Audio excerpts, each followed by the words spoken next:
नमस्कार. मी पॅन्थर जयदीप बगाडे आणि आपण पाहत आहात आवाज पॅन्थरचा, सर्वसामान्य जनतेचा. आज 21 जानेवारी 2026 आणि पुणे जिल्ह्याच्या दौंड तालुक्यातल्या 7 जागा आणि दौंड पंचायत समितीच्या 14 जागांसाठी आज शेवटचा दिवस आहे. 3 वाजायचा टाईम आता होत आलेला आहे आणि आज शेवटचा दिवस असल्यामुळे इथं नामनिर्देशन पत्र भरण्यासाठी उमेदवार आणि कार्यकर्त्यांची भरपूर अशी गर्दी जमलेली आहे. आज शेवटच्या क्षणी अनेक दिग्गजजन आपल्याला एपी फॉर्म भेटतील का, आपल्याला कुठल्या पक्षाकडनं चान्स भेटेल, ह्या सर्व चाचपण्या करत आहे. ते चाचपण्या करत असताना सुद्धा त्यांनी अनेक आपले स्वतःचे अपक्ष सुद्धा असे फॉर्म भरलेले आहेत. तर आपण आता पाहणार आहोत की आज 3 वाजेपर्यंत पुणे जिल्हा परिषदेसाठी दौंड तालुक्यातनं 7 जण आणि पंचायत समितीसाठी 14 जण गणामधनं किती जण फॉर्म भरत आहेत हे आपण पाहणार आहोत. आणि त्यानंतरून आज इथं जमलेली गर्दी सुद्धा मी खास करून प्रेक्षकांना दाखवणार आहोत आणि आपण प्रेक्षकांमधनं सुद्धा काही प्रश्न उपस्थित करणार आहोत. या ठिकाणी अनेक ठिकाणचे गावचे लोक आलेले आहेत. आपण काही जणांना आपण विचारूया. सर, कुठनं आलायत आपण? कुठनं आलायत आपण? वरून.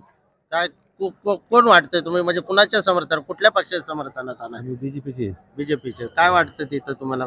चालेल. चालेल. बाकी ऑल ओव्हर तालुक्यात काय चालेल? पंचायत समिती काय सांगता यायचं नाही. तरी अंदाज? आम्ही पुण्याला भाजप चालेल. काय वाटतंय तुम्ही आता इथं कशासाठी जमा झालेला आहे प्रांत कार्यालयापाशी? आम्ही उमेदवारांचे बी फॉर्म भरण्यासाठी. कुठल्या उमेदवाराकडनं आलाय तुम्ही? कुठल्या पक्षाचे आहे? म्हणजे तसे भाजपचे. भाजपचे. भाजप. काय वाटतंय तुम्हाला, भाजप लागेल यावेळेस पंचायत समितीमध्ये दौंडच्या? लागेल. आणि झेडपी मध्ये किती, 7 पैकी किती जागा येतील? 7 पैकी 5-6 जागा यायलाच पाहिजे. आपण या ठिकाणी पण कुठल्या पक्षासाठी? भारतीय जनता पार्टीकडून आम्ही इच्छुक आहेत. बघू आता काय होते पुढे. तुम्ही स्वतः आहे का? स्वतः उमेदवारीसाठी आता आपल्या जवळ आता इथे हे स्वतः इच्छुक उमेदवार आहे. राव गटात ना? हा, का गणात नाही, म्हणजे पंचायत गटात जिल्हा परिषदेसाठी? काय नाव म्हणलं आपलं? दिगंबर मारुती मगर. अच्छा, दिगंबर मारुती मगरचे हे आता इथं आलेत नामनिर्देशन पत्र भरण्यासाठी आणि भाजपचे, आणि ज्या गटातनं ते आहेत त्या रावचे लोकप्रतिनिधी 3 वेळा निवडून आलेले राहुलदादा कुल, आणि बहुतेक त्यांच्याच पक्षाकडनं ते उमेदवारी मागतात. आता एबी फॉर्म त्यांना भेटतो का नाही ते नंतरून पाहता येईल, पण सध्याला तरी ते इच्छुक आहे. त्यांचे कार्यकर्ते पूर्ण उत्साही दिसतात. इथं चर्चा बी चालू होती, काहीतरी गुपित खलबत्ते चालू होते, पण असं आता ते राजकारणाचा भाग आहे. पण आमच्या चॅनलकडनं तुम्हाला शुभेच्छा आहेत. एबी फॉर्म तुम्हाला भेटला तर पुढेही तुमची मुलाखत घेण्यासाठी मी नक्की राहुला येईल.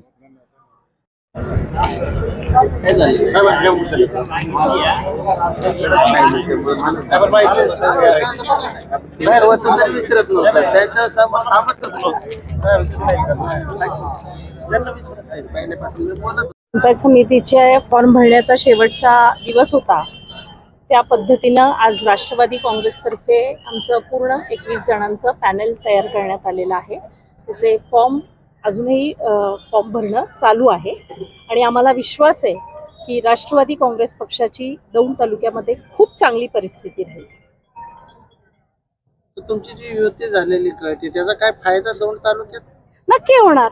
कारण तुम्ही जर बघितलं असेल की युतीमध्ये काही लोक आमच्यापासून किंवा वरती 2 पक्ष झाल्यानंतर काही लोक आमच्यापासून दूर का गेले होते, तर साहेबांवर श्रद्धा असल्यामुळे गेलेले होते. त्याच्यामुळे जी लोक साहेबांबरोबरची आहेत ती असं कुठेही जाणार नाही, ती राष्ट्रवादी काँग्रेस पक्षाबरोबरच राहतील. मनमिलाप झालाय का? कारण का बऱ्याच मागच्या काळात गोष्टी घडलेल्या, एकमेकावर आरोप झाल्यात, प्रत्यारोप झाल्यात. वरती समजा घरगुती त्यांचे जरी मनमिलाप झाले, तर कार्यकर्ते झालेत का खाली? नक्की. तुम्ही जर बघितलं तर इतिहास बघितला तर अनेक पक्षांबरोबर अनेक युत्या मागच्या काळात झालेल्या आहे. खरं तर हे राजकारण आहे, त्याच्यामुळं मनमिलन हा प्रश्न उद्भवतच नाही. राजकारणामुळे समोरचा डाव पडेल तसा आम्हाला डावही टाकावा लागेल. शरद पवार पक्षाचे तालुका अध्यक्ष यांनी हाती कमळ घेतले अशी चर्चा, काय सांगा? असं मलाही ऐकायला मिळालेलं आहे, पण अजून मला कन्फर्म झालं नाहीये. जोपर्यंत कन्फर्म होत नाही तोपर्यंत मी ह्याच्यावर बोलणं योग्य राहणार. राष्ट्रवादीला पक्षाला काय होईल? मला अजून कन्फर्म झालेलं नाहीये, त्याच्यामुळे मी काही आत्ता उत्तर देणं योग्य राहणार नाही. जिल्हा परिषदेचे 7 आणि पंचायत समितीचे 14 असे उमेदवार आपण उभे केले. त्याच्यावरती आपले उमेदवार किती निवडून येतील? तुम्ही जर बघितलं असेल की मागच्या काळात सुद्धा 17 साली तालुक्याचे आमदार वेगळ्या पक्षाचे होते आणि राष्ट्रवादी काँग्रेस पक्षाने खूप चांगलं यश दौंड तालुक्यात मिळालं होतं. 11 पंचायत समित्या आणि 5 जिल्हा परिषदची सीटं निवडून आली होती. 2च सीटं ती जी माझं स्वतःचं राहू खामगाव गट हा आणि राहू गण हा निवडून आलेला नव्हता. त्याच्यामुळे नक्कीच यावेळेस सुद्धा तालुक्यात चांगली परिस्थिती राहील.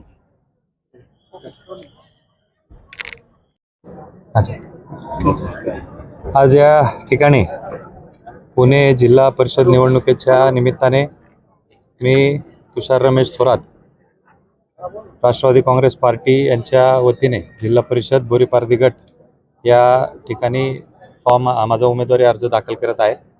तसंच अतिशय साध्या पद्धतीने फक्त प्रमुख कार्यकर्ते गटातील आम्ही सर्वजण इथे येऊन आज माझा फॉर्म मी त्या ठिकाणी भरत आहे.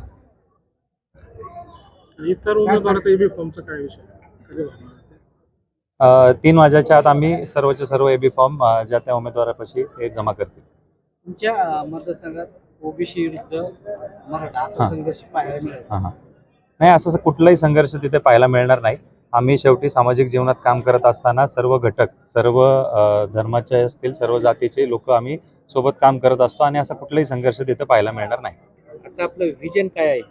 व्हिजन म्हणजे गेली 4 वर्ष झेडपीच्या माध्यमातून कुठल्याही प्रकारची कामं त्या ठिकाणी झालेली नाही आहेत आणि जी काही पेंडिंग कामं आहेत ती पहिले मार्गी लावून इथून पुढच्या काळात जे काय आपल्याला टेक्निकली स्ट्रॉंग असा एक डेव्हलपमेंट प्लॅन गटासाठी बनवायचा आणि अजितदादाच्या माध्यमातून जास्तीत जास्त विकास करण्याचा आमचा अजेंडा आहे. अनेक आघाडीचा युती झाली अशी चर्चा आहे तालुक्यात. ते मनाने एकत्र अजून आलेले दिसत नाही. मला अजून तरी काय माहिती नाहीये. जरी युती झाली असेल तरी आणि नसेल तरी सगळ्यांना आम्ही सोबत घेऊन जायचा प्रयत्न त्या ठिकाणी करणार आहे. असं कळलं जातं की महाराष्ट्रातून तुतारीचा एकच फॉर्म आलाय, ते बी दौंड तालुक्यात. मला तरी अजून त्याबद्दलची माहिती नाहीये. नवीन चेहरा काय सांगू शकाल की आज तरुणांसाठी काय सांगू शकाल? आता नवीन चेहरा म्हणताल तर गेली 12-13 वर्ष मी या तालुक्यात आप्पांच्या माध्यमातून आणि आप्पांच्या मागे सर्व काम त्या ठिकाणी पाहतोय आणि सर्व अख्ख्या बोरीपारधी गटात नव्हे तर अख्ख्या दौंड तालुक्यात जिकडे मला संधी मिळेल तिकडे मी कुठल्याही कार्यक्रमाला लोकांच्या सुखदुःखात आणि विकास कामाच्या निमित्ताने मी त्या ठिकाणी पोहोचण्याचा प्रयत्न केलाय. त्यामुळं नवीन चेहरा असं जर माझी पहिली सुरुवात जरी असेल तरी चेहरा म्हणून मी नवीन नाही आणि त्याच ठिकाणी माझ्यासारख्या युवा कार्यकर्त्याला आदरणीय दादांनी आणि आप्पांनी जी काही संधी दिली ते सोनं करण्याचं काम मी त्या ठिकाणी करणार आहे आणि माझ्यापासून अनेक युवक असे प्रेरित होऊन येणाऱ्या निवडणुकांमध्ये अर्ज दाखल करते आणि एक तरुण नेतृत्व या अख्ख्या महाराष्ट्राला त्या ठिकाणी दादांच्या माध्यमातून मिळेल. उभं राहिलेत काय, कशा संदर्भात आलाय, काय तुमचं काय वैयक्तिक काम आहे का, ह्या राजकीय आज शेवटचा दिवस आहे म्हणून कुठल्या पक्षाला सपोर्ट करण्यासाठी आलाय, कशासाठी आलाय का? वर्तमान भारतामध्ये लोकशाही राज्य आहे आणि एकंदरीतच ज्या जिल्हा लेवलच्या मीटिंग झाल्या, जिल्हा परिषदा झाल्या, त्याच्यामध्ये लोकशाहीची कशी पायमल्ली केली जात आहे ते आखोदेखा हाल बघण्यासाठी आम्ही इथं आलेलो आहोत. सुप्रीम कोर्ट 8 ऑक्टोबर 2013ला जे जजमेंट देतं त्या जजमेंटमध्ये सुप्रीम कोर्ट पॅरा नंबर 29 मध्ये म्हणतं की इलेक्ट्रॉनिक वोटिंग मशीनच्या माध्यमातून फ्री, फेअर आणि ट्रान्सपरंट वोटिंग होत नाही. त्यानंतर बामशेपच्या माध्यमातून टाकलेल्या एका पिटिशनमध्ये ह्या इलेक्ट्रॉनिक वोटिंग मशीनला VVPAT नावाची मशीन जॉईंट होते आणि सुप्रीम कोर्ट सांगते की ह्या VVPAT मधून बाहेर पडणाऱ्या 100% पेपर ट्रेलचं मोजणी व्हावी. इलेक्शन कमिशन फक्त 5%च करत आहे, म्हणजे 95% थोडक्यात तुम्हाला असं म्हणायचंय की बॅलेट पेपरवर निवडणुका व्हाव्यात, पण आता जसं कर्नाटक सरकारने केलंय, मागं पंजाब सरकारने बी केलंय, त्यामुळे थोडक्यात जर तुम्ही बोलले तर बरं होईल. भाषण देण्यापेक्षा काय होतं, लोकांना समजलं पाहिजे आपण चॅनलला म्हणून असं तुम्हाला थोडक्यात हे म्हणायचं की बॅलेट पेपरवर निवडणुका झाल्या पाहिजे, पण ह्यासाठी तुम्ही निवडणूक आयोग करत नाही असं तुमचा आरोप आहे का?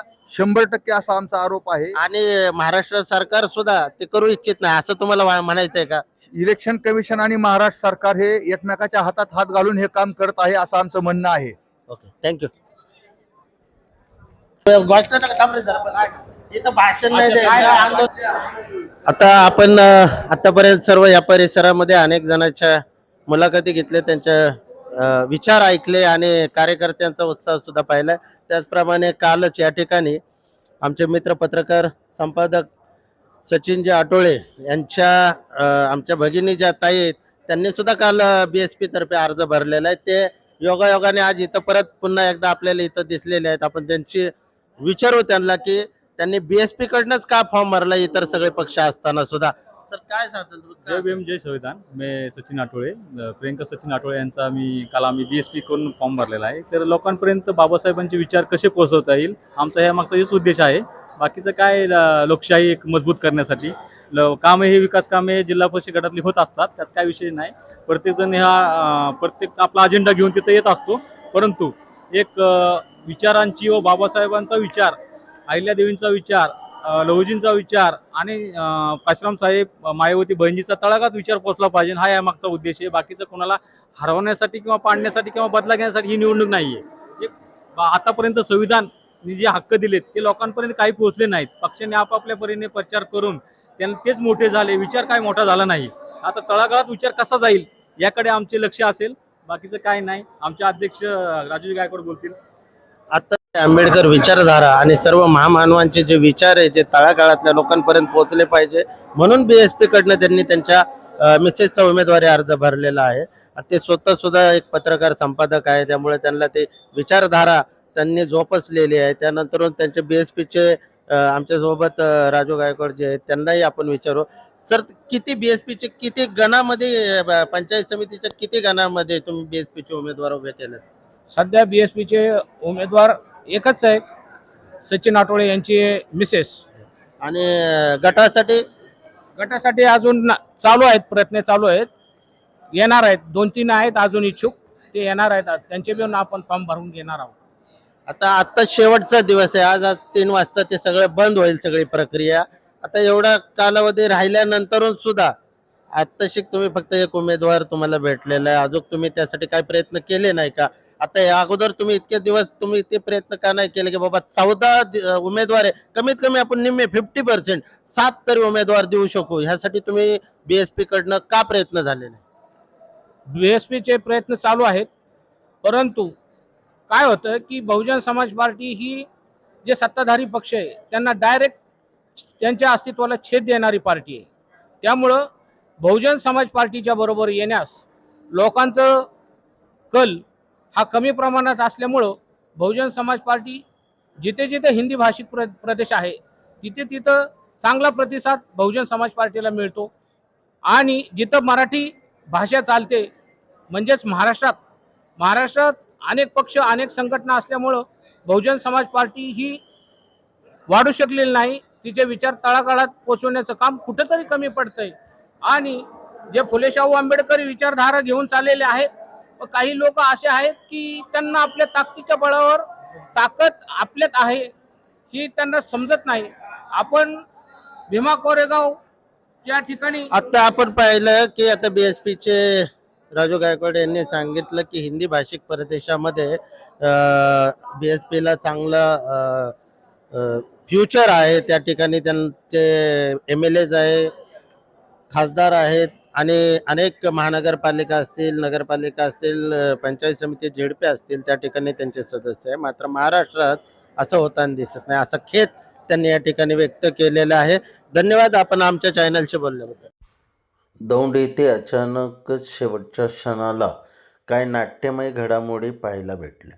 यावेळी भाजपचे एकनिष्ठ कार्यकर्ते वासुदेव नाना काळे यांची कन्या डॉक्टर हर्षदा काळे यांचा वाजत गाजत फॉर्म भरण्यात आला आणि त्यानंतर त्यांनी पत्रकारांशी बातचीत करण्याचा प्रयत्न केला. पण अचानकच शरद पवार गटाचे दौंड तालुका अध्यक्ष आप्पासाहेब पवार यांना देवळगाव खडकी गटातूनच ज्या ठिकाणून डॉक्टर हर्षदा काळे यांचा जो फॉर्म भरला होता तिथनंच उमेदवारी दिल्यानंतरून अचानक वासुदेव नाना काळे यांच्या कार्यकर्त्यांमध्ये नाराजी पाहायला भेटली.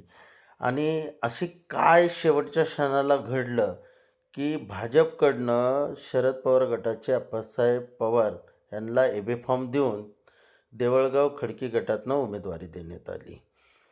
अशा भरपूर घडामोडी पाहता थोडंसं वातावरण तंग झालं. काही वासुदेव नाना कार्यकर्त्यांकडनं थोडेसं एक वातावरण विचित्र प्रकारे घडल्याचा सुद्धा प्रसंग या ठिकाणी पाहायला भेटला.